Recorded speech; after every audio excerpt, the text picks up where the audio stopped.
뭐 쉽게 말해서 서버링 AI라고 한 거는 우리 데이터를 우리가 학습해서 만들어서 사용하자 이런 말입니다. 며칠 전에 에이펙이 있었죠. 그리고 제 신앙에 와서 그 삼성과 현대 정무성 회장하고 깡치킨을 먹으면서 그 GPU 26만 장을 푸는 사건을 기억하실 겁니다. 이게 왜 대단한 거냐면 사실 그거 그냥 푸는 거 아니거든요. 돈을 주고 저희가 사는 건데도 불구하고 이게 대략 몇십 3조 정도 투자를 해야 돼요. 거기에서 제공해준 블랙베리라고 하는 GPU가 한 장당 거의 5천만 원이기 때문에 26만 장을 계산해보면 13조, 14조 정도 나오는 어마어마한 금액을 다 투자를 한다는 거죠. 이게 왜 중요하냐면 만약에 별도로만 간다면 그 26만 장, 이게 처음부터 26만 장이 아니라 차례대로 이제 제공이 되는데 이걸로 학습을 시켰을 경우에 6개월 정도 학습을 시키면은 GPU5 같은 성능에 그런 저희도 거대 어려운 모델을 만든다는 거예요. 현재 물론 네이버에 하이퍼 클로바 X가 있지만 이것보다 훨씬 성능이 좋고 GPU5와 같은 성능을 가진 걸 만들게 되면은 이제는 우리가 그 미국이나 다른 나라에 의존할 필요가 없습니다. 금액을 엄청 GPT 구독료를 올려도 우리 거 있으니까 그리고 또 한국어에 당장 특화된 데이터이기 때문에 이 모델을 우리가 잘 사용할 수 있다는 그런 굉장히 큰 장점이 있습니다. 그래서 이제 이런 LLM 시대에서 또 만나게 되는 게 계속 발전해 가다가 어디로 하나로 흐르게 되냐면 AGI 시대 많이 들어보셨을 거예요. AI 그 다음에 AGI인데 영어로 하면 Artificial General Intelligence 시대가 들어갑니다. 그러니까 지금의 AI는 특정한 거를 잘하는 거예요. 예를 들어서 한 로봇이 하나의 기능을 잘하는데 이제 AGI 시대가 오면 특정 작업을 넘어서 어떤 인간처럼 광범위한 문제를 그 인간 수준으로 이해하고 해결하는 그런 응용 인공지능 AGI 시대라고 합니다. 이때 이제 여러분들이 많은 그 생각들과 질문들이 있을 것 같습니다. 그래서 이렇게 시장이 발전할 거라는 거 계속해서 얘기하고 있고요. 근데 이때 또 중요한 기능이 AI, 우리 설명하고 정말 에이전트 기술, 그 핵심 기술입니다. 한 가지 정리를 또 용어 정리를 잠깐 들리시겠지만 하고 가겠습니다. 인간의 행동을 모방하고 사람의 개입 없이 자율적으로 작업을 수행할 수 있는 인공지능 기술이다.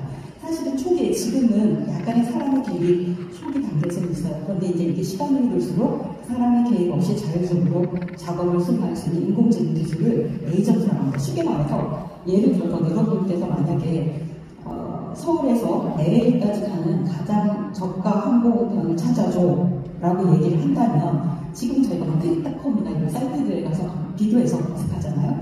그런데 이렇게 명령 하나만 내리면 AI가 알아서 각 사이트들을 비교 검색하고 또 환율까지도 검색해주고 수화물 이런 또 렌트카, 호텔 렌트카 비용까지 다 검색해서 가장 싼 금액의 그런 항공권을 예약까지도 해주는 걸 말합니다. 그러니까 한마디로 말해서 지금까지 챗GPT는 우리가 질문하는 거에 대해서 대답해주는 수준이었다면 지금은 앤서하는 단계를 넘어서 액팅, 그러니까 행동까지도 해줄 수 있다는 게 에이전트의 그 정의라고 볼 수가 있겠습니다.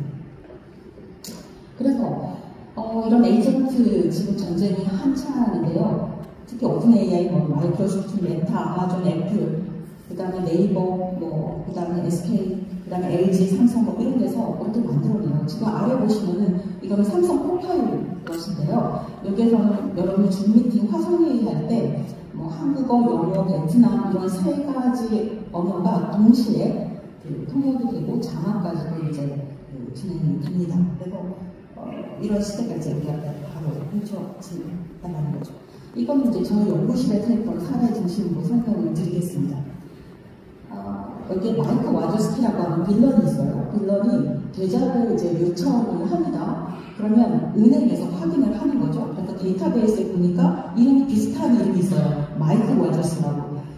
응답률이 유사율도가 70% 정도가 됩니다. 이거는 이제 LMM 모델 중에서 멀트라고 하는 모델을 가지고 유사도를 검색을 해서 나눈 거죠. 그러면 이름 유사도가 70% 이상이네. 그럼 은행 쪽에서는 판단을 하고 이 사람의 계좌를 개설하지 못하고 차단을 시키는 것까지 이렇게 행하는 것까지 해서 이런 그 요주인을 필터링, 특히 작은 스타트업이나 고객 확인 제도 과정에서 많이 쓰이는 에이전트 방식이라고 볼 수 있겠습니다. 또 가장 많이 활용되는 데가 병원인데요. 이 병원에서 이 왼쪽에 나오는 예를 보시면은 그 에이전트가 혈압이 기준보다 높아졌습니다. 제가 편안한 자세를 유지하도록 도와드릴게요 라고 얘기를 합니다. 그리고 동시에 간호사에게 자동 알림을 가도록 하는 거죠. 그리고 환자 고마워요. 지금 좀 불안한데 괜찮을까요? 이렇게 대화도 나누는 거죠. 그래서 간호사가 해야 되는 일, 또 놓칠 수 있는 일들을 이렇게 병원에서도 AI 에이전트가 맡아서 하고 있고요. 그 다음에 이제 가운데 있는 프로젝트도 진행하고 있는데 AI 에이전트가 시술 봉에서 설명하는 거 정말 그 의사들의 로드가 많은 부분이거든요. 이렇게 두꺼운 시술 봉에서는 A부터 Z까지 다 설명해주고 봉에서까지 받아야 되는 그런 작업을 에이전트가 알아서 해주는 그런 내용들입니다. 그리고 이제 오늘 이제 김대원 교수님이 또 설명을 해주시겠지만 지금 피스메이커에서 피스메이커적인 관점과 갈등을 이해하고 중재하는 그런 상담 도우미 헬퍼를 만들었어요. 그래서 일단은 이제 사이트 접근할 수 있도록 비밀번호 입력하고 그다음에 이게 초기 화면입니다. 여기서 그 사례들이 입력을 하면 이렇게 피스메이커적인 관점을 하는데 시간 관계상 이거는 뒤에서 더 설명드리도록 하겠습니다.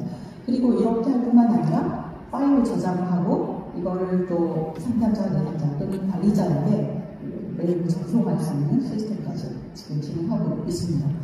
그래서 이거의 이제 강점은 어떤 객관적으로 상황을 볼 수가 있다. 말로 쓴 거 말고 이렇게 또 웹툰이나 영상을 할 수 있다는 겁니다. 이거는 그래서 설명드리겠습니다. 지금 현재는 희귀 언어 성경 번역이 AI 챗봇을 통해서 이루어지고 있습니다. 현재 7,000개의 언어가 있는데요. 7,100개의 언어가 있는데 이 중에서 성경으로 번역된 사례가 724개 정도입니다. 그러니까 6,000개의 언어, 부족 언어까지 다 합쳐서요. 성경 번역이 이루어지고 있지 않은데 지금 그 부모님이 선교사님, 그 성경 번역 선교사님이었던 매튜라고 하는 사람이 이제 이런 걸 만들었는데 하나 예를 들면 어떤 부족에는 문이 없대요. 그 집에 문이 없어요. 그래서 문이라는 단어, 내가 문 밖에 서서 두드리노니 이거를 번역을 해야 되는데 문이라는 단어를 찾지 못하는 거예요. 그리고 이 문이라고 하는 단어의 AI 챗봇을 듣고 이게 그리스하고 라틴어를 가지고 문이라고 하는 단어를 적절히 번역해서 만들어줘 이런 식으로 해서 번역을 한다고 합니다. 그래서 2030년까지 이런 성경 번역 목표로 하고 있습니다. 네. 그리고 이것도 좀 더 수비능적인 사례인데요. 심생셀이라고 하는 사례인데 이것도 이제 USC에서 만든 거고요. 과거에 그 정서적인 트라우마를 갖고 있던 그 케어 군인들이 순간용 챗봇을 통해서 굉장히 많은 도움을 받고 있다고 말을 하는데 그 이유를 물어봤대요. 어떻게 해서 이렇게 도움을 받을 수 있었냐 물어보니까 나는 AI는 나를 판단하지 않아요. 이렇게 말했다는 거예요. AI는 나를 판단하지 않아서 내가 편하게 말할 수 있었어요. 라고 하는 어떤 긍정적인 그런 사례도 있습니다. 네. 그 뉴욕타임즈에서 보면 굉장히 마이브 진실이라든지 코란 GPT도 있어서 이슬람 그 사용자들에게 굉장히 확산이 되고 있고 심지어 마틴 루터나 공자를 찾는 챗봇까지도 지금 등장하고 있다고 합니다. 굉장히 많이 이런 어떤 상당 영역을 넘어서 역사과 신학 또 이런 종교적인 부분까지도 활용이 되고 있는 부분이죠. 얼마 전에 여러분 보신 분이 있을 거예요. SBS에서 그 아래 나왔던 건데 나의 완벽한 AI를 사용해도 될까요? 이런 프로가 있었어요. 그래서 요즘 젊은 연인들이 실제 현실 연애에는 관심이 없고 AI라고 사랑을 나누는 그런 사례도 있었습니다. 그리고 리플리카라고 하는 아주 유명한 AI 챗봇 사이트가 있는데 여기에 들어간 또 사용자들의 감정적인 애착을 형성하는 경우도 있었고요. 그런데 이제 이러한 것들이 굉장히 부작용을 나타냅니다. 이렇게 상담을 끊었을 경우에 굉장한 극심한 불안 증세와 우울증을 나타내기 때문에 캘리포니아주에서는 내년부터 2026년부터 3시간마다 나 인간 아니야 라고 얘기를 하는 법을 도입을 했다고 합니다. 특히 청소년들을 위해서 이제 AI가 자기 스스로의 정체성을 밝혀야 되는 시대가 오거든요. 나는 기계다라고 얘기를 해야 되는 거죠. 그래서 저도 이 시점에서 생각하는 거는 우리가 상당히 의인화를 잘합니다. 이런 컵을 보고도 그렇고 꽃을 보고도 우리가 아주 그건 우리에게 하나님 주신 좋은 종선이긴 하지만 기계는 기계로 있어서는 돼야 된다고 생각을 하는데 자칫 인간으로 착각을 해서 거기에 깊이 빠져 들어가는 거에 대해서 이렇게 위험을 경고하고 있는 거죠. 네. 그리고 한 가지 불평등 사례만 말씀드리겠습니다. 시간이 막 가고 있기 때문에 제가 좀 불안한데, 지금 홍영 목사님께서 저를 바라보고 계신 것 같습니다. 좀 빠르게 진행하겠습니다. 안 남았습니다. 병원에서 그 치료 우선순위 환자를 예측할 때, 이렇게 전제를 한 거예요. 치료비를 많이 낸 사람은 고위험 환자일 것이다 라고 예측을 하고, 그 우선순위 환자를 예측하는 알고리즘이잖아요. 이런 경우에 내가 고위험 환자이지만 치료비가 적었던 흑인 환자가 같은 질병임에도 낮은 위험군으로 분류되는 그런 불평등을 겪었던 가망 사례가 있었습니다. 그래서 이거는 굉장히 우리가 또 주목해야 될 부분이고, 특히 개발자나 연구자들이 이런 부분들을 주의해서 또 설계를 해야 된다고 생각을 합니다. 네, 이것도 토의 시간에 더 얘기하도록 하겠습니다. 그래서 결론으로 가시면요. 사실 열린 결론을 저도 내고 싶은데, 일단 제 나름대로 좀 몇 가지를 가져왔고요. 이거는 좀 더 저희 패널 시간에 얘기를 드리도록 하겠습니다. 일단 저는 이제 모든 기술의 주인,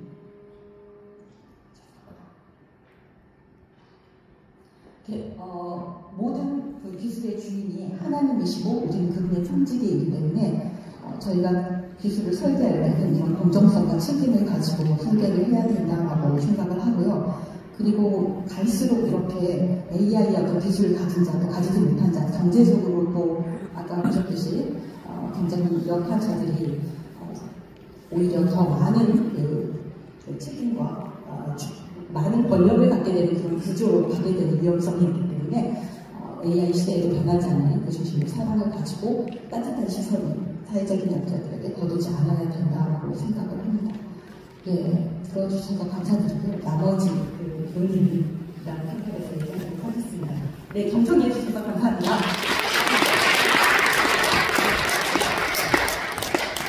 네, 뭐 잠깐이지만 이렇게 들어봐도 우리가 죄인인 것이 분명한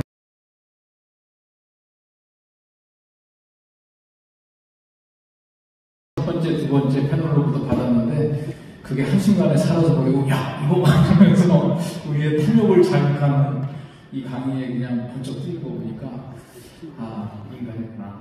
뭐 제가 설교할 때 하나님 나라를 막 강조를 할 때 저기다가 여러분들 있는 자에게 막 이러면 갑자기 눈이 확 떠지는 그런 현상이 좀 나타나는 것 같은데 우리 마지막 얘기까지 한 번 더 들어보고 같이 좀 얘기 나누도록 그렇게 해보겠습니다. 우리 이번엔 우리 김기현 대표님이신데요.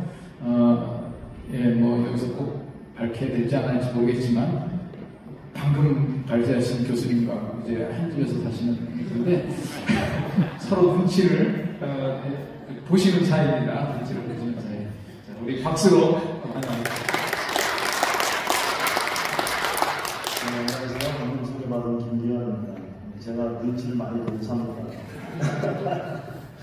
네, 오늘 특별히 피스메이커 포럼에서 발표를 할 수 있게 돼서 너무 영광입니다. 특별히 저희 이철 총장님과 제가 에스라에서 2년간 총장님을 모셨던 목사님이시기 때문에 오늘 제가 특별히 더 감사드립니다. 제가 오늘 이제 발표드릴 그 발제 제목을 피스메이커 위드 AI라고 바꿨습니다. 예, 그런 이유는 제가 좀 이따가 발표를 하면서 진행할 텐데요. 저는 이제 아까 말씀드린 대로 이제 에스라 성경대학원에서도 있었지만 그 이전에 21년간 중국의 연령과학기술대학에서 건축예술학부에서 교수로 섬겼습니다. 2018년도에 중국에서 추방을 당해서 지금 현재는 이제 수실대학교 대통령 주도자 센터에서 일을 하고 또 동시에 로보스 AIS라는 AI 회사를 만들어서 지금 대표로 활동을 하고 주로 저는 선교사 출신이기 때문에 AI를 어떻게 선교적으로 활용할까 그런 연구를 하고 있습니다. 그래서 오늘 발표할 내용은 피스메이커 AI인데 피스메이커는 사실은 바로 예수님께서 하신 일이잖아요. 그것 때문에 오셨고 지금도 일을 하고 계십니다. 저는 그것이 하나님의 선교라고 생각을 하고 있고요. 아까 이제 윤희철 교수님께서 기술의 역사적인 흐름에 대해서 말씀하셨는데 저는 거기에 붙여서 선교적인 역사도 한번 살펴보도록 하겠습니다. 먼저 이제 1차 산업혁명 시기에 보면은 그때 당시 아까 전기기관이 발명됐다고 했는데 그때가 바로 해안선 선교 윌리엄 캐리가 대서양을 건널 수 있었던 것이 바로 이런 전기 기반이 발명됐을 그때입니다. 두 번째 이제 선교의 시대는 내지 선교라고 할 수 있는데 허브슨 테일러가 중국의 내지로 들어갔다면 그때가 바로 2차 산업혁명 시기하고 겹칩니다. 그리고 세 번째 시대가 이제 미전도 종족 선교 시대인데 이때가 이제 3차 산업혁명 시기입니다. 그래서 제트비행기를 타고 이제 그런 밀림이라든지 외국으로 멀리 가서 선교를 할 수 있었던 거죠. 그 네 번째 시대, 지금 저기 살고 있는 4차 산업혁명 시대입니다. 저는 그것을 AI 선교 시대라고 말을 하고 싶은데 4차 산업혁명의 이제 중요한 키워드는 저희가 지금 계속 얘기하고 있는 AI, IoT, 또 빅데이터, 자율주행차, 로봇 여러 가지 키워드가 있겠지만 그 중에 가장 핵심이 되는 것이 바로 AI라고 할 수 있겠죠. 그러면 지금 저희가 왜 AI를 가지고 선교를 해야 되는지 또 피스메이커 역할을 해야 되는지 살펴보도록 하겠습니다. 이것은 이제 매년마다 또 매달마다 나오는 디지털 통계입니다. 현재 이게 2025년 10월달 통계입니다. 맨 왼쪽에 붉은색 원으로 되는 것이 이제 전 세계 인구죠. 82억 5천만 명이고 도시에서 사는 사람들이 58.4% 정도 됩니다. 그리고 이제 그 다음 옆에 있는 녹색이 이제 스마트폰, 핸드폰을 갖고 있는 인구가 57억 명이 넘습니다. 약 전 인구의 70%가 다 핸드폰, 스마트폰을 갖고 있다고 보시면 됩니다. 그리고 그 중에 인터넷을 사용하는 인구가 60억 명이 넘는다고 합니다. 인구 비율로 따지면 73%. 그리고 이제 저희가 지금 얘기할 마지막 것이 이제 SNS인데 SNS 저희가 주로 사용하는 카톡 또는 페이스북, 젊은 사람들은 인스타그램 많이 쓰죠. 그것을 쓰는 비율이 점점 늘어나고 있는데 현재 56억 6천 명, 비율을 따지면 68.7% 정도 됩니다. 이것은 이제 인터넷을 사용하는 인구의 숫자를 그래프로 나타나는 겁니다. 기하급수적으로 늘어나고 있죠. 그럼 이것을 이제 전 세계적으로 지역별로 인터넷을 얼마나 쓰는지 한번 보도록 하겠습니다. 가장 많이 쓰이는 지역이 어디 있죠? 미국이요? 영국? 예. 저기서 보시면 이제 북유럽이 97.7% 거의 다 사용한다고 보면 되고요. 주로 유럽이 많이 쓰이고 있죠. 그리고 마찬가지로 저희가 알고 있는 미국이 93.3%, 남미도 83.8%입니다. 아프리카가 중앙아프리카만 제외하고 그래도 북아프리카와 남아프리카는 70%가 넘습니다. 아시아 쪽으로 오면 저희가 있는 동북아시아가 90% 많이 사용을 하고 있죠. 대부분 나라에서 인터넷을 많이 사용하고 있습니다. 그러면 SNS를 사용하는 그 나라의 비율도 보면 아무래도 인터넷을 많이 사용하는 국가에서 SNS를 많이 사용하는 것으로 나타나고 있습니다. 그러면 여러분들께서 인터넷을 사용하는 이유하고 SNS를 사용하는 이유하고 그 차이를 조금 아셔야 될 텐데 여러분들께서 인터넷을 사용하는 주된 이유는 어떤 이유일 때 사용하시죠?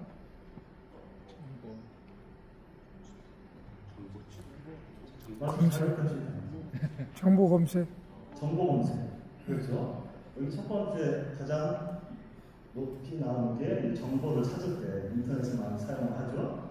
그 두 번째가 친구하고 가족들과의 연락을 할 때 인터넷을 사용하고 세 번째가 비디오나 또는 어떤 영화를 볼 때 인터넷을 많이 사용한다고 합니다. 그 다음에 이제 SNS를 사용하는 이유는 저희들이 카톡을 하는 이유 또는 페이스북이나 인스타를 하는 이유는 첫 번째가 친구와 가족 간의 연락입니다. 소통을 하기 위해서 그것을 하는 것이 첫 번째입니다. 그러니까 정보를 찾는 것과 좀 다르죠. SNS는 그런 특징이 있습니다. 두 번째가 시간을 보내는 것이고 세 번째가 어떤 새로운 이야기를 찾는 것이 SNS의 사용 이유입니다. 그런데 이렇게 SNS를 많이 사용하는 그 이유는 무엇일까요? 물론 이제 여러 가지 뭐 심리학적으로 뭐 종교적으로 이해할 수도 있겠지만 여러 가지 통계를 보면 마음이 외로운 경우에 많이 SNS를 사용하게 된다고 합니다. 특별히 젊은 층들이 SNS를 많이 사용하는데 그들이 심리적으로 많이 외로워서 그렇다고 통계적으로 이렇게 나오게 됩니다.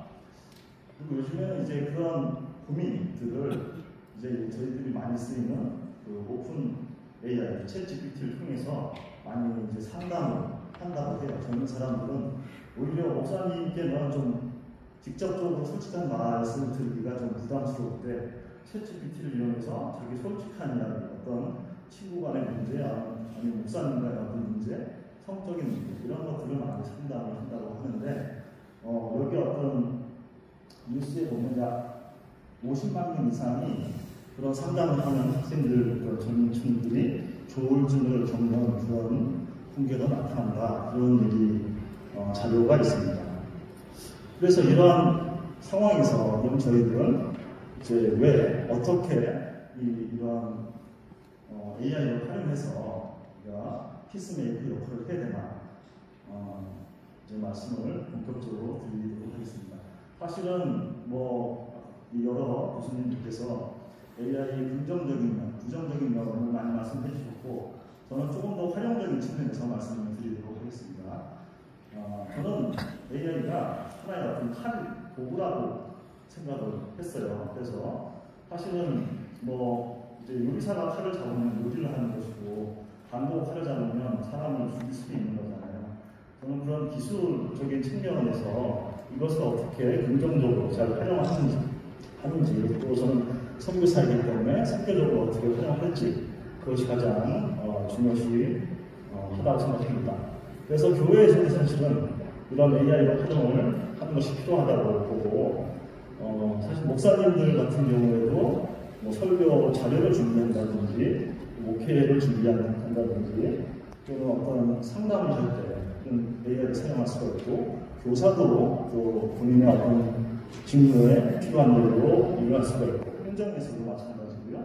또 일반 성도들도 아까 말씀드린 대로 어떤 상담이라든지 또는 성경에 대한 배경 지식 그런 것들을 AI를 활용해서 할 수 있을 것 같습니다. 또한 전도와 선교에서 아주 효과적으로 효율적으로 선교를 할 수 있습니다. 제가 이제 조금 있다가 사례를 살펴볼 텐데요. 이것은 제가 이제 그 피스메이커와 같이 작업했던 챗 GPT 챗봇입니다. 그래서 피스메이커에 대해서 질문이 있으면 이 챗봇을 통해서 피스메이커의 어떤 데이터에 의해서 질문을 할 수 있도록 답변을 할 수 있도록 만드는 것이고요. 그리고 이것은 이제 제가 일하고 있는 숭실대 기독교통일주교 센터에서 북한 선교 또 통일 교육을 위해서 만든 사이트입니다. 제가 이걸 잠깐 보여드리도록 하겠습니다.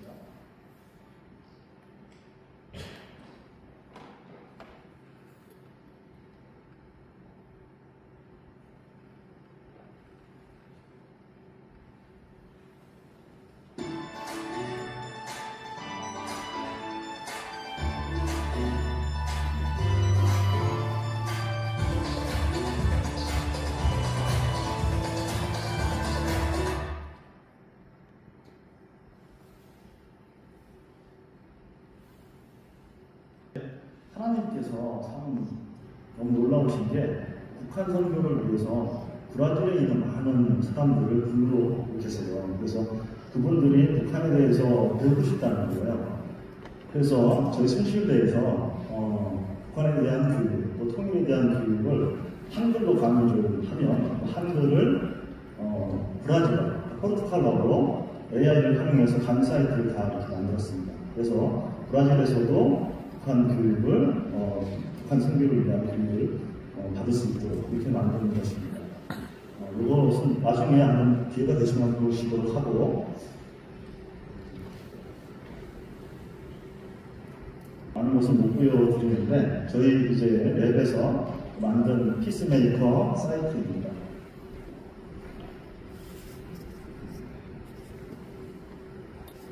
활용해서 보다 쉽고 효율적으로 이제 분석하고 문제 해결을 돕는 그러한 사이트로 만들었습니다. 그래서 여기서 이제 피스메이크 위드 AI를 클릭하면 아까 우리 김성신 교수가 보여드렸던 그런 사이트에 가서 내용을 치면 AI가 그것을 정리를 아주 깔끔하게 잘 해줍니다. 그래서 문제를 좀 객관적으로, 구조적으로 볼 수 있도록 그렇게 만드는 것을 했고요. 그 다음에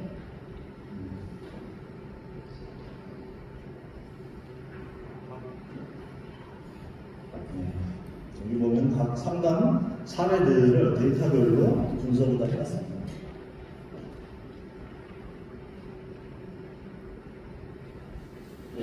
어떤 갈등 사례들을 정리를 하고, 그러면 보통 상담자들은 이제 감정적인 부분들이 워낙 화가 나 있는 상태도 있고, 그래서 자신의 어떤 상태를 객관적으로 보기 쉽지 않다고 해요. 그래서 이런 것들을 구별하기 쉽지 않은데 이런 AI를 활용해서 보다 더 객관적으로 쉽게 그 문제를 해결하는 데 도움을 줄 수 있습니다. 그리고 이렇게 요즘에는 이제 생성형 AI를 통해서 이 문제를 간단하게 웹툰으로도 만들 수 있고, 그 다음에 요즘에 또 영상까지 이제 이런 상황을 예전에는 이제 만들기 쉽지 않았는데 어려웠는데 AI를 통해서 아주 쉽게 문제에 대한 이해를 할 수 있도록 생성형 AI를 가지고 피스메이크 AI를 만들었습니다.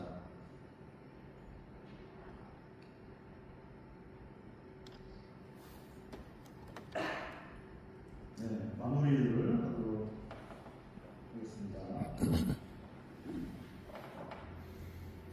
저희가 살펴봤듯이 하나님께서는 그 시대에 맞는 하나님의 선교를 이루어가고 계시고, 지금 저희가 지금 살고 있는 이 시대는 바로 AI 시대고, 이런 AI를 선교적인 또 피스메이커의 활용으로 하는 것은 굉장히 중요하다. 그래서 이런 AI를 활용해서 하나님의 뜻에 합당한 창의적인 선교의 미래, 피스메이커의 미래를 만들어 가야 한다. 이것이 저희의 발제의 내용입니다. 감사합니다.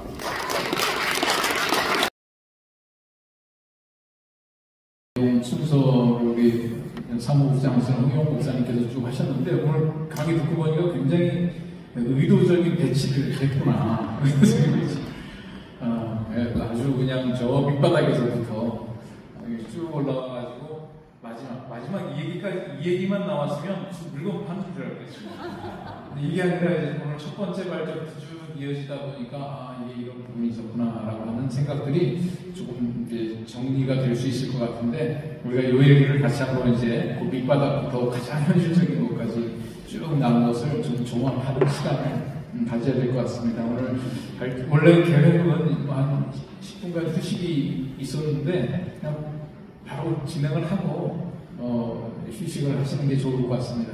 우리 발제하신 우리 패널분들 좀 앞으로 나와 주시고요. 같이 앉아서 서로 얘기를 해보도록 하겠습니다.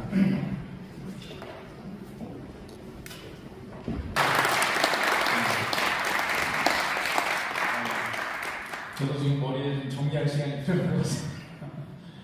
저는 이제 원고전 먼저 보면서 생각을 한 부분들이 있었고, 오늘 이제 현장에서 들으니까 원고랑 또 다른 게 있네요. 이게 적용을 하자면 AI가 아무리 많은 이 지식을 줘도 감정이라고 하는 거, 저는 오늘 황선태 교수님 그 원고 발제를 보면서 가장 이제 눈에 띄어오는 게 이제 감정이라고 하는 단어들을 많이 쓰셨더라고요. 감정이라고 하는 게 우리 어떤 두려움이 있고, 또 굉장한 기대가 있고, 또 그냥 또 더 나아가는 막연한 신뢰를 하고, 이제 이런 부분이 있는데 이제 이성으로 통제가 되고, 이런 부분들을 얘기를 하시면서 우리 끊임없는 질문을 해야 된다. 그래야 인간이다.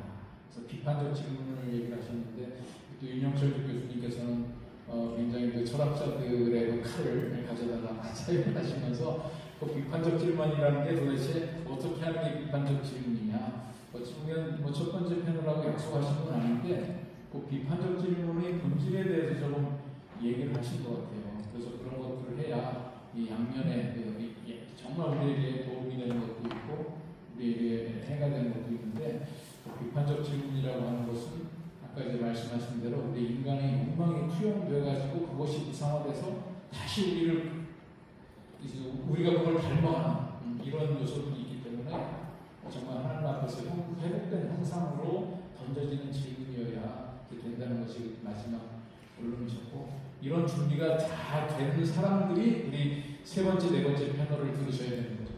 근데 정말 저도 이제 들으면서 좀 걱정되는 것이 이 첫 번째, 두 번째 발제와 관련된 깊은 사고 없이 세 번째, 네 번째 발제를 사용하다가는 인류가 지금 생각하지 못하던 엄청난 문제에 부딪힐 수 있겠구나 하는 이런 염려가 조금 들었습니다. 그래서 제가 이 발제문을 보고 사전에 이런 답변 이런 질문들이 좀 있지 않을까 하고 제가 드린 게 있는데 쌍무시하고 그냥 오늘 서로 들으면서 들었던 생각들을 얘기를 해주시면 좋을 것 같습니다. 오늘 마지막 발제까지 쭉 듣고서 다시 이제 첫 번째 발제자부터 오늘 전체에 대한 소회라고 할 수도 있고 아까 다 못한 얘기를 할 수도 있고 또 제가 드렸던 질문도 있는데 제 그런 질문 좀 염두에 두시면서 한 5분씩 이렇게 얘기를 해주시면 감사하겠습니다. 황성태 교수님 먼저. 그 어떤 얘기인지 다 들을 준비가 되어 있습니다.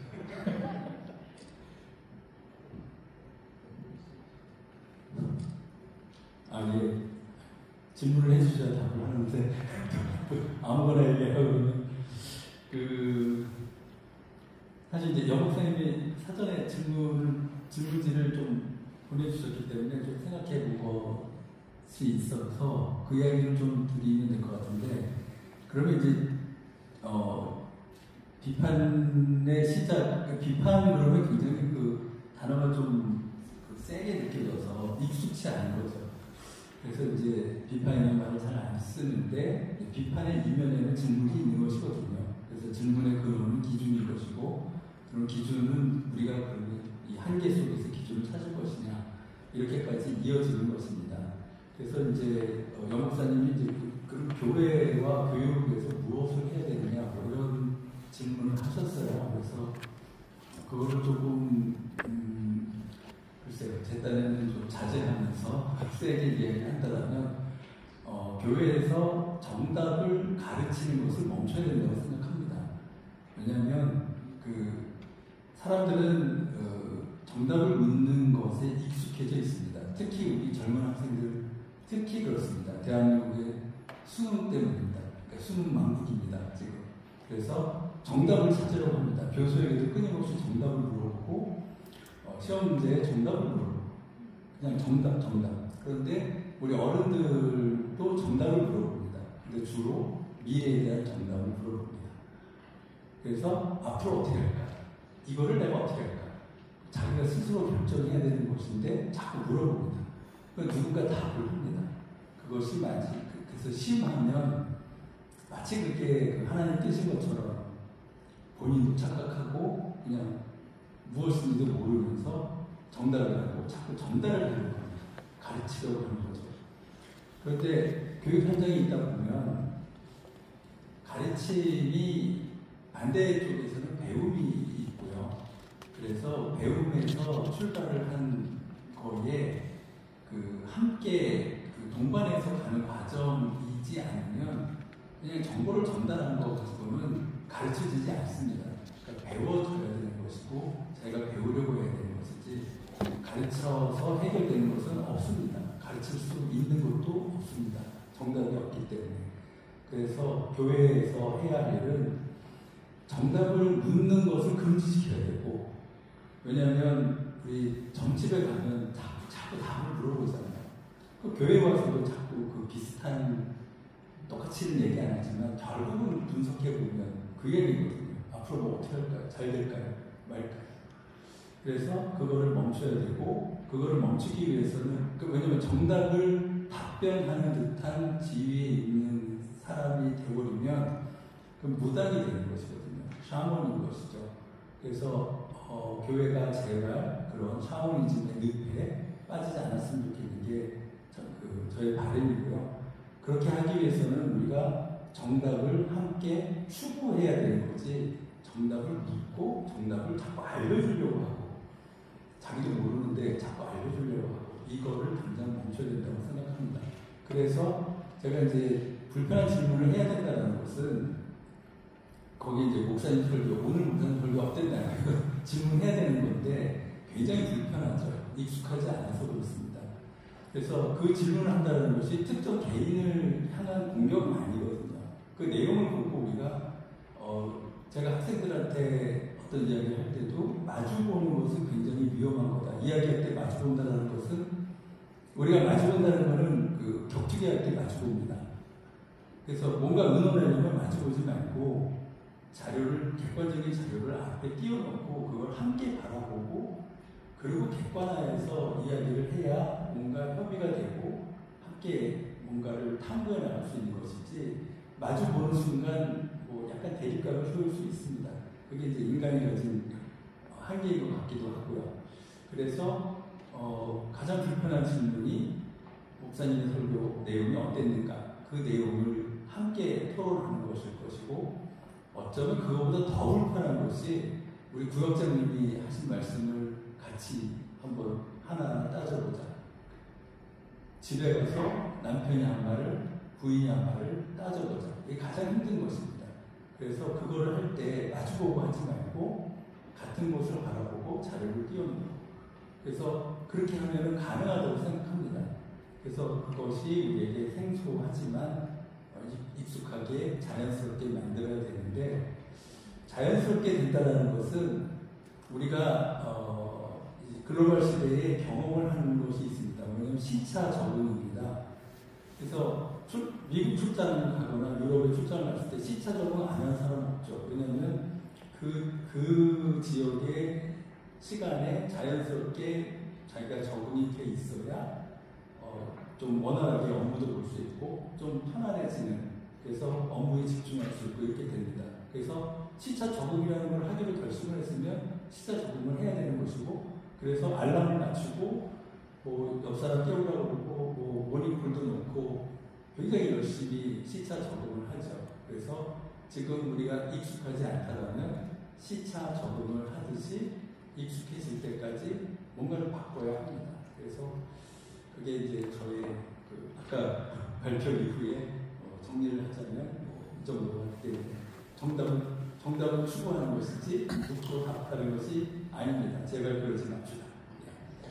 네, 이제 AI를 활용하는 측면에 있어서 어떤 그 정보를 주시고 또 끌려다니지 않으려면 우리가 이 선제적인 질문을 잘 알려야 되는데 그 질문이 굉장히 불편한 부분에 대한 질문을 할 수 있도록 그런 도전을 좀 주시는 것 같습니다. 우리 윤현철 교수님께서도 말씀 주시겠습니다. 공학적인 분들 세 분 가운데 있어서 조금 불편합니다. 저는 교회에 와서 하나님의 말씀의 진리를 선포하고 듣는 것이 교회인데 정답을 말씀하지 말라 하시니 또 불편합니다. 하고 싶은 마음 많지만 논쟁하는 자리는 아니기에 그러면 이제 교회에서도 앞에 인공지능을 띄워놓고 질문과 질문을 같이 하면서 생성형으로 우리가 진리에 설 수 있을 것인가. 근데 제가 삶의 대부분의 많은 것들은 그런 것 같아요. 이게 AI 시대가 되면서 참 어려운 것은 저는 학교에서 학생들을 가르치다 보니까 학생들한테 이야기를 하지만은 내가 1시간 수업에서 내가 떠드는 거에 친구들은 하루 24시간 자는 시간 빼고는 뭔가를 계속 보고 있고 이 빈도와 압도적인 스케일 면에서 내가 하는 말은 너무나 무력하게 들려 보입니다. 심지어는 자녀들도 아빠 하는 소리는 겨우 밥 먹으면서 식기도 하면서 조금 전해지는 거지 나머지는 나 말고 다른 누군가 어떤 놈의 이야기를 계속 듣거든요. 때로는 그 목소리가 새 나오면 나 그 사람 목소리 듣기 싫다라고 하는 이제 꼰대 같은 말을 합니다. 제가 막는다고 그러지 못할 것이고 제가 AI 시대에 대중한 이게 나이가 들어서 불편하게 느껴지기도 합니다. 왜냐면 이제까지 살았던 방식으로 안 바꿔줘야 되냐. 그냥 저희는 조금 그러다 살면 되는데 학교에 있다 보면 젊은 세대들을 만나게 됩니다. 그리고 저희 자녀도 눈동이 미쳐주는 6학년인데 애들을 디지털 네이티브라고 불리는 애들이에요. 한글부터 시작해서 언어 이런 것들을 제가 가르쳐본 적이 없습니다. 어렸을 때부터 한 살 때부터 태블릿 알아서 해가지고 숫자가 다 외우고 어디서 누구랑 뭔 대화를 하는지 알 수 없습니다. 다 번역기를 쓰니까. 애들하고 로블록스라는 게임을 통해서 누구랑 사귀었다 헤어졌다는 것은 만난 적은 없습니다. 근데 이게 러시아 놈인지 아니면 프랑스 사람인지 알 수 없는, 몇 살인지도 알 수 없고 실제 사람인지도 알 수 없는. 그러니까 이제 얘들 가르칠 때 어떻게 가르치느냐. 하지 말아라. 챗GPT 쓰지 말아라. 리포트 할 때 하지 말아라. 이거는 의미가 없는 것 같고, 저는 이제 그 부분에서는 이중 언어 교육이지 않을까. 한편으로는 이 시대를 적응하고 대응하면서 살아야 되지만은 우리의 가장 본질적인 삶, 그리스도인으로서 아들의 형상을 따라 하나님이 우리를 완성시키시는 것들을 바라보고 어떤 방식이든지 계속 종말한 쪽으로 기대하면서 때로는 세상에 압도되어 이게 맞나 싶을 수 있는, 이거는 그리스도인들이, 유대인들이 디아스포라로 제국들 가운데 살았으면서 그 제국이 변화되고 하는 격동에서 우리는 어떻게 줄을 서야 되고 적응하면서 살아야 되느냐부터 시작된 이야기라고 봅니다. 그리스도인으로 산다는 것은 이 세상의 변화 속에 당황하거나 이걸 따라잡아야 되는데 불편해하거나 이럴 필요는 없는 것 같아요. 또 세상도 바뀔 것이고, 일단 우리의 본질에 맞는 것을 찾아야 된다고 생각하고, 이게 먹히느냐 안 먹히느냐의 문제는 저는 하나님이 세상을 지으시는 질서, 그리고 인간의 인간다움의 질서가 저희가 특이점처럼 돼서 기계와 인간이 융합되는 게 저는 불가능하다고 보는 이유가, 하나님 정하신 몸을 가지고 살아가는 이 방식이 맞다면 기울고 잠시 이것이 어떤 것일지 호기심을 가질 수 있지만 다시 돌아온다고 생각합니다. 코로나 대유행 때 뉴노멀이 돼서 다 비대면의 방식이 될 거라고 했지만 사실 그게 했을 때 사람들은 만남이 배고팠고 직접 몸을 움직여서 그냥 가는 것이 좋았기 때문에 돌아옵니다. 디지털 책이 나왔을 때 모든 세상의 종이는 없어지고 다 이북으로 바뀔 거다. 아니 이제 기술의 비가에서 말씀드린 것처럼 이북이 있고 지금은 저희가 회의할 때 좀 더 쓰긴 하지만은, 그러나 더 좋은 방식은 온 존재를 기울여서 마주서서 만나는 방식이 저희를 맞기 때문에 이게 제한되는 상황에서는 도움이 되겠지만 기술이 그게 가능하다면 그걸 끌어들이는 것. 제가 교육에서 이중언어라는 것은 그 삶이 훨씬 더 하나님 우리에게 의도되시는 삶이라는 걸 맛보여 준다면, 아무리 디지털 네이티브라 하더라도, 아무리 AI를 그냥 살면서 늘 아빠한테 안 물어보고 다 AI한테 물어보고 할지라도 다시 아빠랑 같이 캐치볼, 막내랑 좀 이제 야구 캐치볼 한다면 무슨 변화고 이런 것들을 다 물어봐서 이미 다 알고 와서 전화합니다. 그래도 결국은 운동장에 가서 아버지랑 꼭 주고 받는 것에서 기쁨을 느끼고 그것에서 우리가 서로 정을 나누는 방식, 이게 이제 병행되지만 더 본질적인 것은 하나님 우리에게 정하신 질서일 거다라는 생각을 합니다. 또 하나는 주신 저 질문을 좀 생각하면서 했는데, 이 기술 운영이 너무 빠르고 너무 거대하고 구조적으로 플랫폼화되니까 저희가 저항하거나 속보할 시간이 충분히 없는데, 그 가운데서 이 피스메이커가 가지고 있는 영성은 뭔가 좀 더 차분하게 겸손하게 기다리는 것, 하나님이 물론 우리가 어떻게 대응해야 되는지도 끊임없이 고민하면서 해야 되지만은 조금 시간이 지나보면서 이게 개 키우는 거랑 비슷하다고 봅니다. 모든 기술은 환상이 있는데 우리 집 개는 안 물어요가 대표적인 개 키우는 사람들의 환상인데, 본인이 물려본 거예요. 개가 뭐 스트레스를 받았거나. 그러고 나면 우리 개는 안 물어요가 아니라 개는 그게 본능이기 때문에 어떤 상황에서 물 수 있구나. 그렇다고 해서 개를 버리라는 것은 아닙니다. 그걸 감안하면서 계속 개를 키워가는 것처럼 저희가 기술이 가지고 있는 독소, 이게 딱 우리의 연약함과 우리의 약함 때문인데, 그것에 의해서 뒤어봐야 이 기술을 선용할 수 있는 방식에 대해서 고민하게 되지 않을까.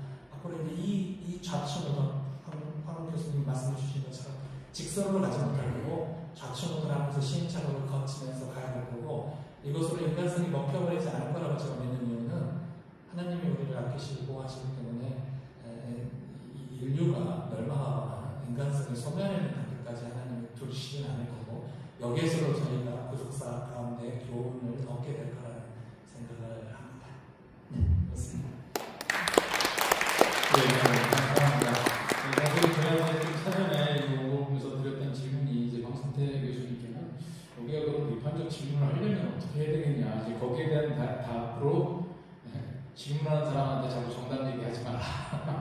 거기에 대한 일환으로 이제 주신 말씀이고, 이제 두 번째 우리 이현준 교수님께 그럼 이런 시대에 우리 정말 피스메이커로서의 영성은 어떻게 길러져야 되느냐, 거기에 대한 대답으로는 정말 우리 좀 기다림이 필요하다. 아무리 시대가 빨리 변해도 변하지 않는 것이 있고, 또 기다리다 보면 갔다가도 이제 되돌아오는 것들이 있으니까 이제 그런 응답을 좀 주셨습니다. 우리 사실 세 번째, 네 번째 우리 발제자께서는 뭐 적극적으로 활용하는 입장이잖아요. 그래서 제가 사실 드렸던 질문은 그거를 어떻게 위험성을 좀 통제할 수 있는 방법들이 여기에 필요하지 않을까, 이런 질문을 사전에 좀 드렸었는데 그냥 편한. 이제 먼저 이렇게 귀한 자리에 또 이렇게 초대해 주셔서 너무 감사드리고, 또 황선태 교수님 강의 들으면서 이렇게 공학과 철학을 만날 수도 있구나, 너무 철학적인 사회가 깊어서 그런 부분에 대해서 되게 감동을 받았고, 또 주식시장 강의하시는 또 윤현철 교수님 또 강의 들으면서 제가 오히려 너무 많이 배웠습니다. 그래서 이런 장이 자주 마련됐으면 좋겠다. 개발자나 연구자들이 놓치고 있는 부분들, 또 신학자나 철학자가 알려줄 수 있겠다라는 생각이 들거든요. 그래서 이런 장으로 나와서 정말 어떻게 보면 서로 굉장히 먼 거리가 있지만 또 이런 자리에서 하나님 안에서 또 성경 안에서 하나의 또 결론으로 이루었으면 좋겠다라는 게 이제 저의 그 다음에 아까 말씀하신 어떻게 하면 정말 그 기술이 화해를 돕는 기술이 될까, 뭐 이런 질문을 저한테 주셨는데 같이 이렇게 대답을 해드리도록 하겠습니다. 사실 아까 하고 싶은 얘기들이 좀 많았는데 다 정리가 좀 안 된 편이고요. 일단 이제 한 가지 되게 중요한 거는 아까 앞에 앞서서 황선태 교수님도 말씀해 주셨지만 그 공정함이라는 거, 공정성이라는 거, 편향되지 않는 거, 이런 거에서 질문해 주셨고, 그리고 그 챗GPT가 내놓는 대답에 대해서 계속 의심해 봐야 된다는 거. 사실 챗GPT는 우리가 하고 싶은, 그러니까 만약에 우울하게 질문하면 또 거기에 그 흐름에 갈 수 있고, 굉장히 행복하게 질문하면 거기에 항상 저의 기분을 좋게 맞춰주거든요. 그래서 그 기술부에 뭐가 숨어 있는지를 좀 알아봐야 된다는 생각이 들고요. 그 다음에 이제 중요한 거는 AI가 결국 모든 판단자는 정말 하나님이시고, 또 그 다음에 또 인간, 또 하나님의 그 기준이 저희여야 되는데, AI가 절대 그 사람 대신 판단하게 두면 안 된다. 그런데 이거에 또 해당되는 기술이 가드레일이라고 하는 기술이 있습니다. 요즘 그 에이전트 기술 중에 RAG라고 해서 레디라고 하는 기술인데, 이거는 해당되는 질문 안에서 항상 그 생성에 무조건 대답을 많이 하잖아요. 그런데 본인의 어떤 범위를 벗어나는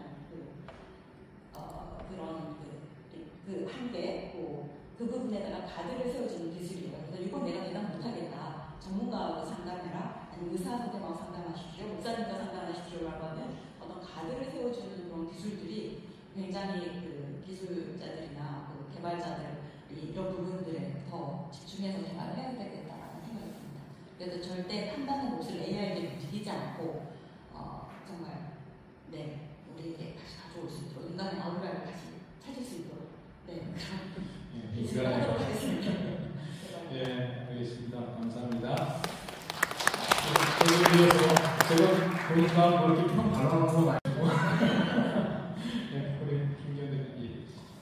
저는 공학자고 또 요즘에 AI를 개발하는 개발자의 입장에서 말씀을 드렸는데, 그동안은 저는 항상 어떤 도구라고 생각하고 그 도구를 선하게 쓰면 된다, 그렇게 생각을 하면서 선교도 해왔고 지금까지 일을 한 것 같아요. 한편으로는 지금의 AI 발전 속도가 너무 빠르기 때문에 사실은 아까 먼저 말씀하셨던 두 분의 의견이 굉장히 중요하고, 저희 기독교인들은 특별히 그래서 AI를 쓰더라도 정말 하나님이 주시는 도구라고 생각하고 이것을 더 경계하면서 써야 되겠다, 그런 생각을 많이 합니다. AI가 모든 것을 해결해 주지는 않거든요. AI는 물론 아까 이제 피지컬 AI에 대해서 피지컬 AI는 조만간에 이제 사실은 물리적으로 나오겠지만 아직까지는 핸드폰에 컴퓨터 안에 있잖아요.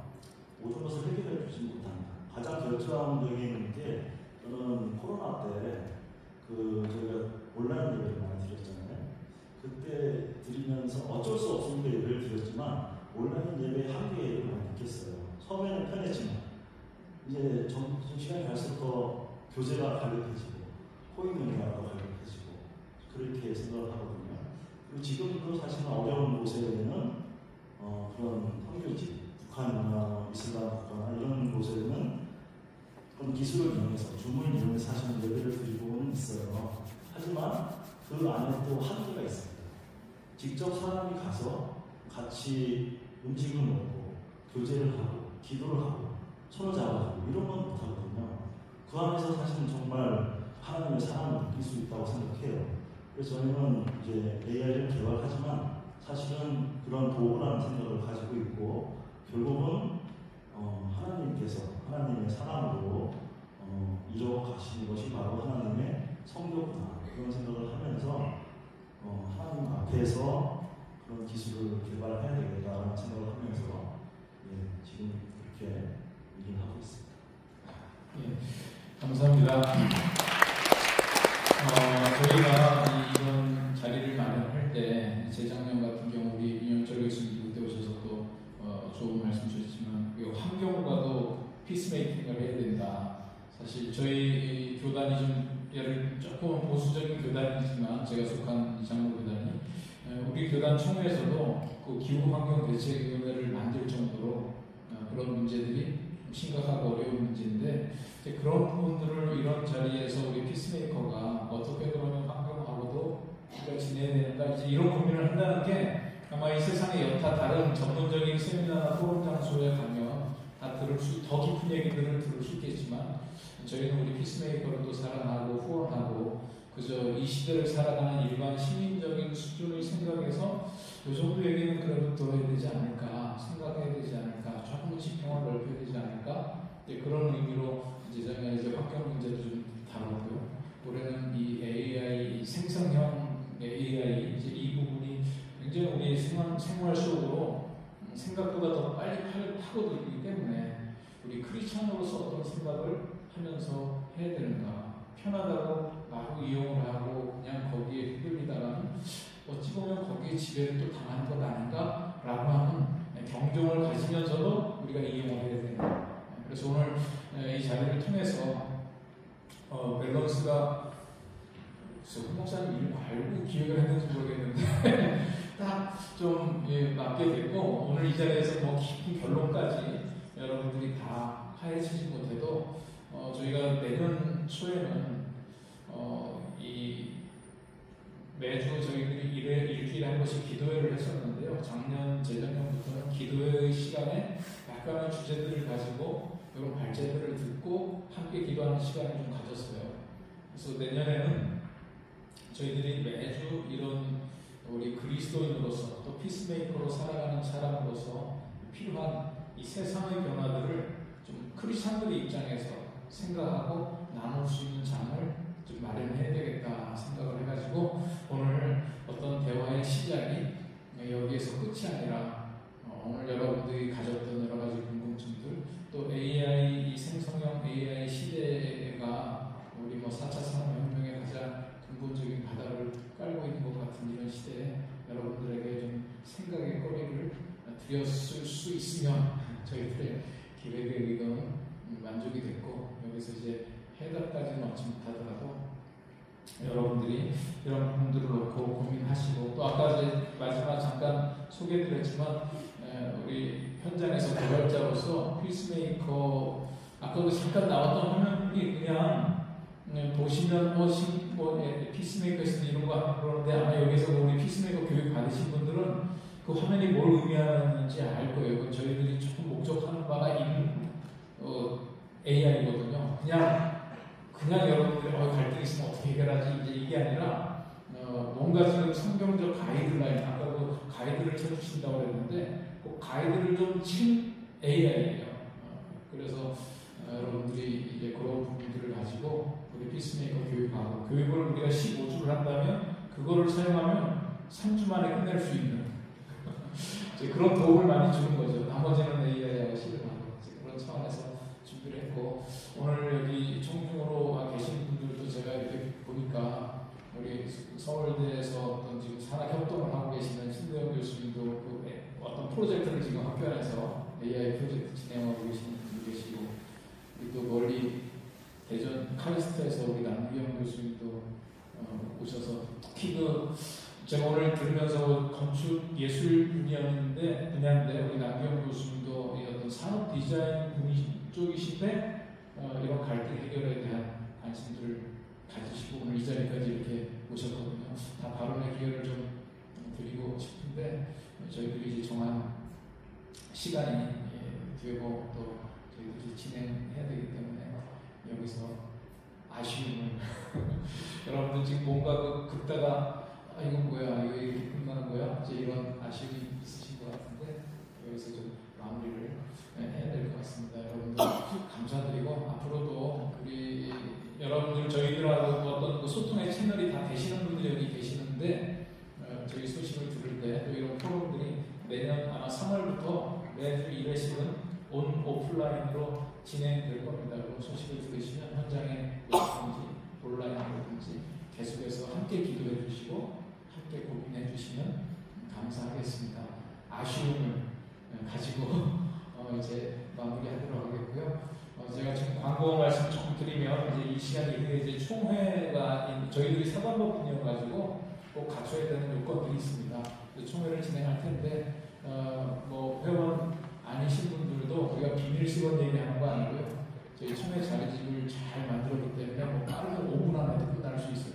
맥시멈 30분은 넘지 않을 거고요. 그래서 아마 참석해 주신 분이 뭐 자료대로 받기로 동의합니다. 그러면 아마 5분 안에 끝날 수 있는. 제가 절대 강요하는 건 아닙니다. 그래서 이제 소개하실 때 그냥 뭐 밖에 축구 보니까 뭐 나가시는 것보다 그냥 이 안에 계셔서 들으셔도 되고 그래서 여러분들 너무 우리 시간 오래 안 걸릴 거니까요. 그리고 그 이후에 감사 예배 하나님 앞에 드리도록 그렇게 하겠습니다. 오늘 이 앞에 수고해 주신 여러분들 다시 한번 박수 부탁드립니다.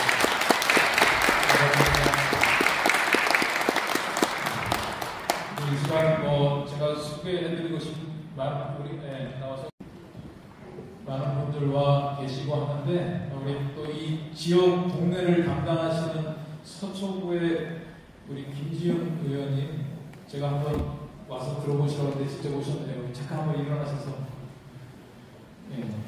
김지영 의원님 들어오시네요. 제가 일부러 소통했어요. 피스메이커로 이 동네를 한번 만들어보자. 여러분 국회의원보다 더 가까이 계신 분들이 이 지자체 구의원들이거든요. 우리랑 밀접하게 해서 와주셔서 감사드리고요. 또 여러 단체들에 대해서 이렇게 오셨는데 여러분들 좀 잘 정리하시면서 인사 나누시고 우리 잠깐 총회할 때까지 계시고 그 다음에 예배 시작하도록 하겠습니다.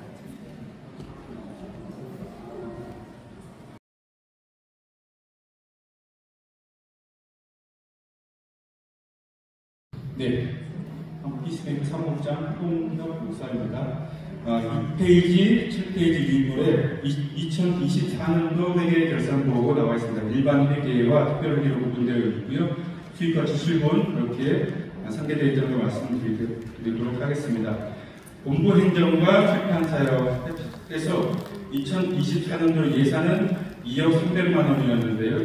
최종 결산은 수입 지출 결산 1억 8,300만 원에서 90.2% 달성 진행했고요. 특별 회계 안에 기본 예산 하나하나에 들어있는 5천만 원, 사무실 임차 보증금 1,000만 원, 5천만 원 이렇게 되어 있다는 걸 말씀드리도록 하겠습니다. 예, 유물대로 받자는 동의가 있습니다. 예, 제청했습니다. 동의 누가 하셨죠? 예, 또 제청은 누가 하셨습니까? 예, 감사합니다. 동의 제청했는데 다른 의견 있으십니까? 없으면 가도록 묻겠습니다. 유물대로 받는 게 가시면 이해하십시오. 아니면 안 하십시오. 감사합니다. 다음에는 2025년 사업보고가 홍역 사무국장으로 있겠습니다. 네, 2025년 사업보고 드리도록 하겠습니다. 물론 아직 이제 11월 달이고 12월까지 끝나지 않았습니다만 기존 진행된 거를 기준으로 말씀드리도록 하겠습니다. 요약세미나가 총 10회 3,080명 연인원 참석하셨고요. 기본 세미나 14회기 실시해서 약 588명 참석해 주셨습니다. 그리고 피스메이커 학교 상당기에 강남교회, 남서울교회, 장승포교회, 지구촌교회 이렇게 해서 3개 교회에서 94명 참여하셨고요. 피스메이커 지도자 훈련 제54회 훈련이 6월 30일부터 7월 2일까지 남서울교에서 있었고요. 기장대에서 있었습니다. 그리고 55회는 여기 했습니다만 12월 5일 훈련입니다. 12월 8일부터 10일까지 2박 3일간 지구촌 필그림하우스에서 있을 예정입니다. 그리고 사이버대학교 강의 개설했는데요. 크리스천 리더십 학과 강의 숭실대학교에서 있었습니다. 3월부터 6월간 15주간 있었고요. 총 15회 40명 참여하셨습니다. 네, 출판 사역 참고하시면 되겠고요. 네, 기타 중요한 것은 또 10페이지에 다음 세대 사역과 관련돼서 제2기 영피스메이커 비전 캠프가 지난 7월 28일부터 30일까지 2박 3일간 있었습니다. 강화도에 있는 그레이스 뉴스련원에서 있었고요. 피스메이커가 되기를 원하는 20대 청년과 헬퍼 총 25명이 참여했습니다. 특별히 저희 사역을 조인하고 있는 많은 유수한 강사들 참여해가지고요. 성경적인 갈등 해결과 관계 회복의 원리 강의했고 갈등 코칭, 그리고 공동체 훈련, 자기와 진로 탐색, 공동체 대화 이런 형태의 몸을 또 움직여서 쓰는 그런 강의를 또 진행했습니다. 참가비는 목회자, 선교사들, 자녀들을 위해서 특별히 써달라고 부탁하신 지안 어드바저리 대표 박병진 집사님이신데 저희 한국교회가 감사하십니다. 전액 지원하셔가지고 참가 신청한 모든 청년들 대상으로 행사를 무료로 진행했다는 걸 말씀드리고요. 내년도에도 제3기 영피스메이커 비전 캠프가 동일하게 진행될 예정입니다. 예, 세부 일정은 참고하시면 되겠습니다. 자, 우리 홍목사님 자세히 설명해 주셨는데 그 다음까지 다 설명하려면 시간이 많이 걸리겠네요. 사업 보고 여러분들 그 뒤에 기타 사역 보고 좀 있습니다. 한번 이렇게 보시고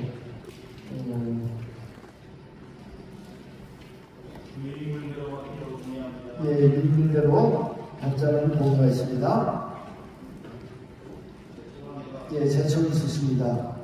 다른 의미 없으시면 2025년 사업보고 일분대로 받는 거 가시면 이해하십시오. 이해하십시오. 감사합니다. 그 다음에는 25년 회계 가결산 보고가 있겠습니다. 15페이지 회계 가결산 검토위원이 먼저 있습니다. 2025년도 가결산에 대한 검토 의견 감사 박병준 공인회계사와 감사 최동원 공인회계사가 지난 1월부터 10월까지의 결산 보고와 2025년도 회계 가결산 보고 검토해 주셨는데요. 특별히 2026년 예산안도 같이 검토했습니다. 검토 의견을 제가 그냥 간단히 읽어드리겠습니다. 2025년 10월 31일 현재 재무상태 및 기간의 운영 성과는 정관과 일반적인 회계 원칙에 따라 공정하게 표시되고 있음. 한국 피스메이커 2월부터 10월까지의 결산 내용 및 이후 발생될 지출 규모를 전년도 결산과 비교할 때 2025년 가결산 보고의 내용이 적정하다고 판단됩니다. 감사인은 정관에 의한 회계 연도가 종료되는 시점인 2025년 12월 31일자의 최종 결산 보고를 감사한 후에 회계 감사 보고서를 작성하여 연초 2020년도 연초 실시되는 이사회 및 차기 총회 보고하고자 합니다. 감독이 말씀드리겠습니다. 그렇게 해서 회계 가결산 보고가 그 뒤에 16페이지, 17페이지에 있습니다. 가결산 보고입니다. 네, 2024년도 결산 보고가 중단하여 2025년도 가결산 보고 말씀드리도록 하겠습니다. 2025년도 가결산 보고는 총계 본부행정과 출판사역에서 일반 회계에서 2025년도 예산 삼을 때 2억으로 예산을 2억 원 예산 잡았는데 금액 1억 8,374만원 91.9% 이렇게 수입과 지출 부분이 이렇게 지출되었고 예산 집행되었음을 말씀드리도록 하겠습니다. 그 안에 내용들은 본부 행정안에 회비, 공부 후원금, 기타 후원금, 사역 후원금 내용 확인하시면 되겠고요. 특별회계에 마찬가지로 작년과 동일하게 기본재산 5천만원 하나은행에 들어있고요. 사무실 위탁 보증금 1,000만원, 6천만원 이렇게 기록되어 있습니다. 네. 가결산입니다. 이제 완전결산은 내년 총회 때 하겠습니다. 가결산 보고 어떻게 할까요?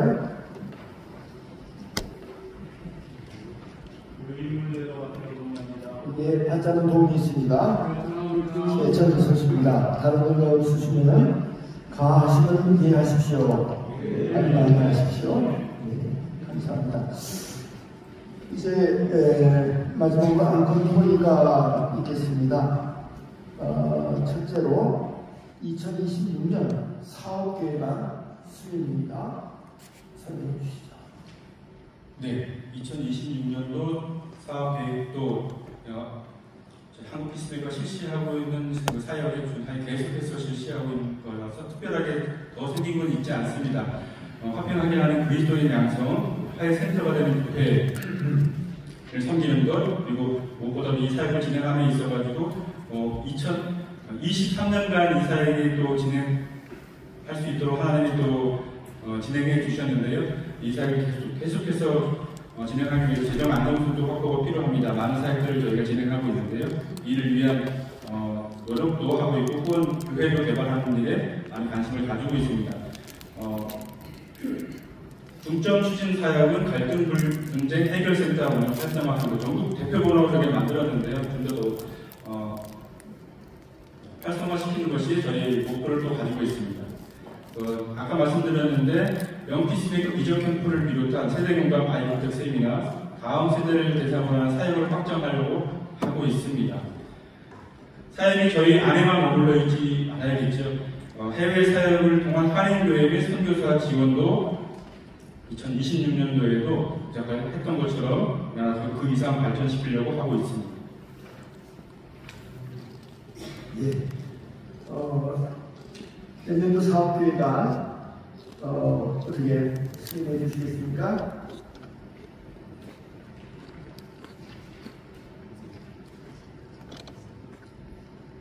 누가 수리 단위로 동의해 주시면 됩니다. 예, 계획안 받기로 동의 있습니다. 재청 있으십니다. 가시는 이해하십시오. 예. 감사합니다. 26년도 예산안 승인입니다. 설명해 주시죠. 네, 이렇게 해주셔가지고 회의 진행을 빨리 하고 있습니다. 24페이지에 2026년도 예산안이 나와 있습니다. 벌써 이 비슷한 페이지를 세 번째 보고 계신데요. 이렇게 회의가 구분되어 있고요. 회비, 본부 후원금, 기타 후원금, 사역 후원금, 서적 판매, 출판 사역 이렇게 해가지고 저희가 2025년도 예산 세분 2억 원을 2026년에도 동일하게 2억 원으로 그대로 맞췄습니다. 금액이 변동된 것이 없고요. 예산은 그대로 2억, 1년 예산, 2020년도 예산 이렇게 2억으로 총액이 설정되어 있다는 말씀을 드리고요. 이 예산을 수립하였고 특별하게 부분도 마찬가지입니다. 기본 예산, 사무실 임차 보증 다른 변화 없이 그대로 유지되고 있습니다. 네, 작년과 같은 기준으로 예산을 세웠습니다. 어떻게 할까요? 민물대로 바꿨습니다. 예, 발자는 동의 있습니다. 예, 재청 있습니다. 다른 의견 없으면 가분을 묻겠습니다. 만약에 가시면 이해하십시오. 네, 많이 하십시오. 감사합니다. 이제 마지막으로 임원 위촉 및 신임이사 보강에 건의해 있습니다. 좀 설명 좀 해주시죠. 네, 페이지 26페이지에 기타 토의 부분에 임원 위촉 및 신임이사 보강에 건의로 준비했습니다. 저희가 본 이사회에 법인 등기이사 임기가 3년입니다. 3년 지나고 재임하시든가 또 새로운 이사를 또 위촉하고 있는데요. 본회의 이사 임기 만료 시기가 2026년 1월에 도래함에 따라서 이번 총회에서 정관 제3장 제16조 임원의 임기에 준하여 다음과 같이 위촉하고자 합니다. 법인 등기이사로서 현재 이사장이신 이천 목사님, 그리고 상임이사로 수고하고 계신 여선영 목사님, 그리고 모배교회 다니신 이병진 목사님 그대로 이사 재임하시는 걸로 하시고요. 신임 이사로 저희가 보고하고자 하는 것은 주식회사 유니메이션 코리아의 윤현석 대표, 그리고 삼성 메디칼 약국 대표이신 조미경 권사님, 이렇게 법인이사로 재임 및 신임이사로 위촉하고자 합니다. 새롭게 이사로 위촉하시는 분은 어떤 관계성이 있으냐면, 이사에게 도입에 큰 승부를 하신, 지금 돌아가시고 안 계신 윤남중 목사님의 막내 아드님이신 윤건석 대표님도 저희 오랜 후원자이시고 또 동역자이시고요. 그리고 삼성 메디칼 약국 조미경 권사님도 오랜 후원자로 저희 동역하고 계신 분이라서 특별히 이번에 법인 등기 이사로 저희 사회에 도움을 주시고자 이렇게 본인 의사를 묻고 이렇게 모시게 되었음을 밝혀드리도록 하겠습니다.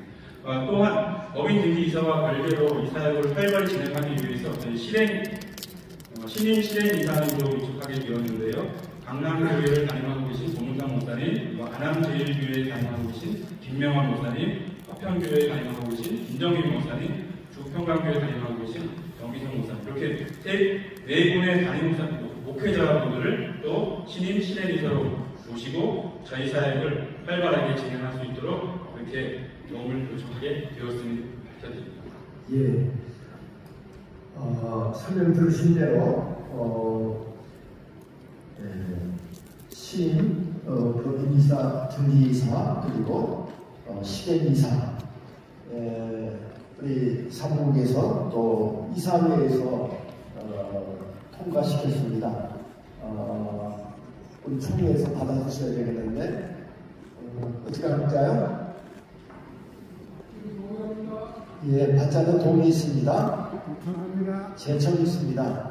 다른 의견 없으면 법인 등기이사, 신임이사 받는 게 의무들 받는 게 가시면 이해하십시오. 예. 아니면 안녕하십시오.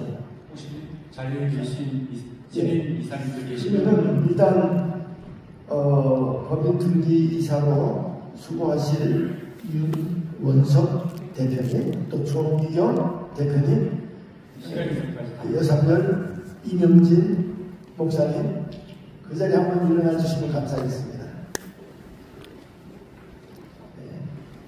예, 감사합니다. 여러분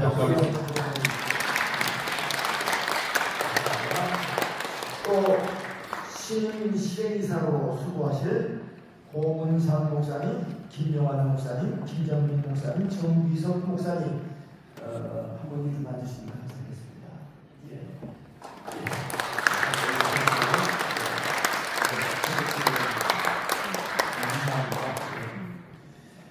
예, 그러면은 이제 안건 거의 다 마쳤습니다. 오늘 우리가 모인 모든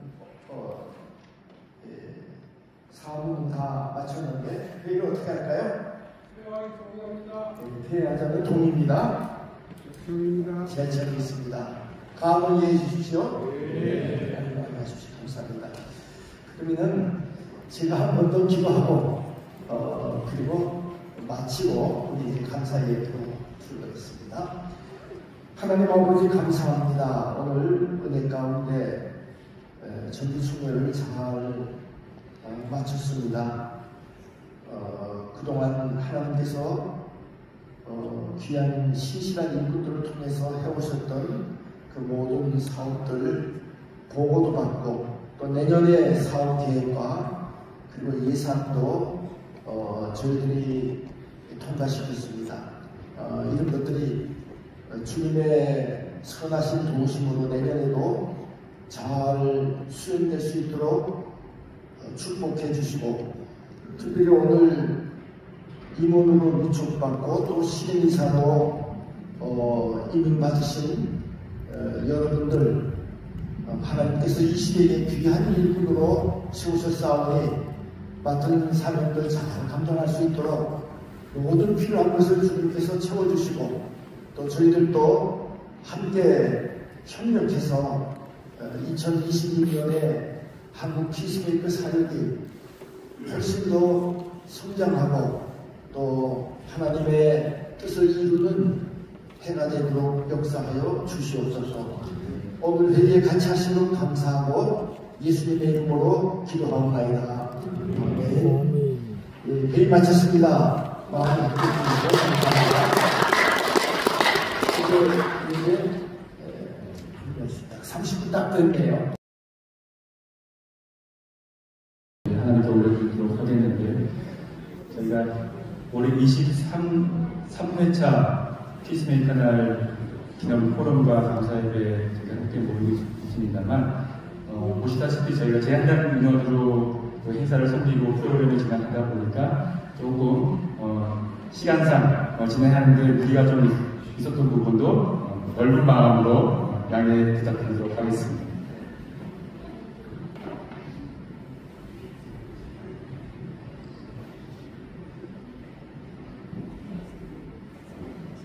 예배 앙상블 오늘도 특주도 해주시고 예배에 또 반주를 또 많이 선보여 주실 텐데요.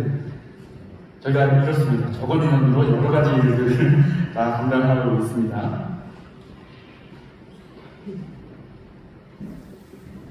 마음 잠시 잠재우고 주 앞에 잠잠히 나아가는 시간 갖도록 하겠습니다.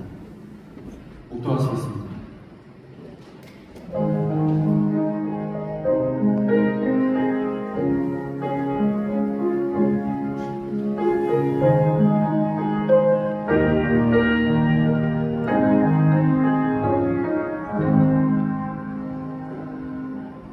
하나님은 영이시니 예배하는 자가 영과 진리로 예배할지니라.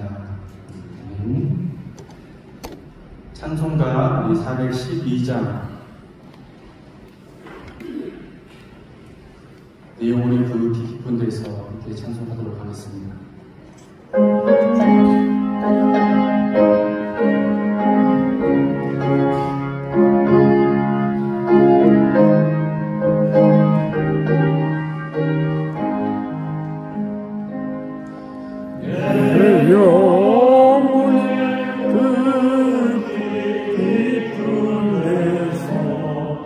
맑은 바람이 울려나네. 하늘 복도가 언제나 흘러나와 내 영혼을 보이사네.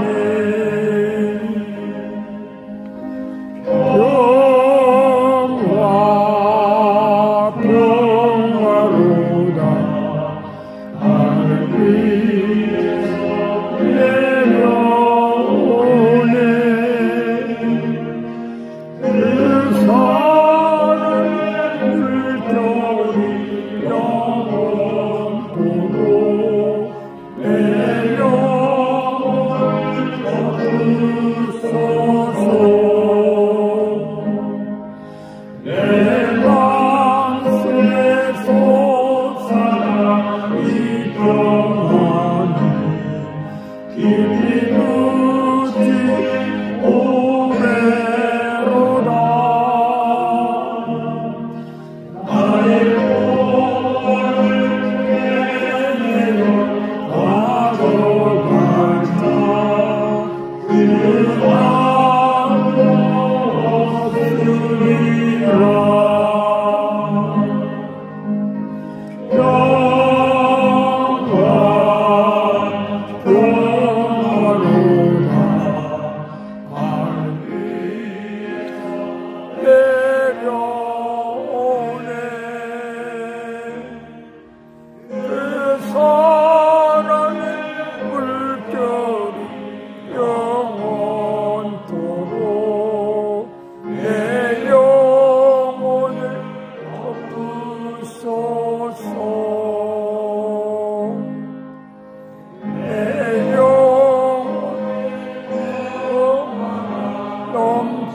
그